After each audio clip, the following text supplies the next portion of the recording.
বড় ভূমিকম্পের সংখ্যা বাংলাদেশেও উচ্চ ঝুঁকিতে ৩ অঞ্চল, বলছে ফায়ার সার্ভিস। মিয়ানমার ও থাইল্যান্ডের মতো বাংলাদেশেও একই ধরনের বড় ভূমিকম্প হওয়ার আশঙ্কা রয়েছে। বিশেষ করে ঢাকা, চট্টগ্রাম, সিলেট ও ময়মনসিংহ অঞ্চল ভূমিকম্পের উচ্চ ঝুঁকির মুখে রয়েছে।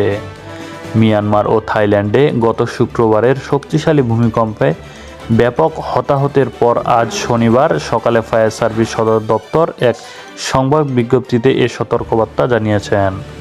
সংবাদ বিজ্ঞপ্তিতে বলা হয়েছে, মিয়ানমার ও থাইল্যান্ডের বিভিন্ন অঞ্চলের পর দুটি শক্তিশালী ভূমিকম্প হয়েছে। রিক্টার স্কেলে ভূমিকম্প দুটির মাত্রা ছিল যথাক্রমে 7.7 ও 6.4। এতে দেশ দুটি বেশ ক্ষয়ক্ষতির মুখে সম্মুখীন হয়েছে। বাংলাদেশেও একই ধরনের বড় ভূমিকম্পের সংখ্যা রয়েছে। বিশেষ করে ঢাকা, চট্টগ্রাম, সিলেট, ময়মনসিংহ অঞ্চল উচ্চ ঝুঁকিতে রয়েছে, বলছে ফায়ার সার্ভিস। ভূমিকম্প মোকাবেলার জন্য বাংলাদেশ ন্যাশনাল বিল্ডিং কোড অনুযায়ী ভূমিকম্প প্রতিরোধী ভবন তৈরি করতে হবে।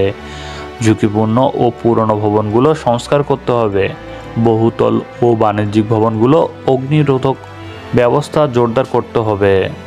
এছাড়া গ্যাস, পানি ও বিদ্যুৎ লাইন ঠিকঠাক আছে কিনা তা নিশ্চিত করতে হবে।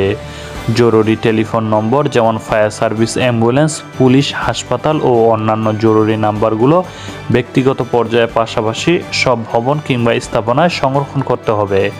এগুলো দৃশ্যমান স্থানে লিখে রাখতে হবে।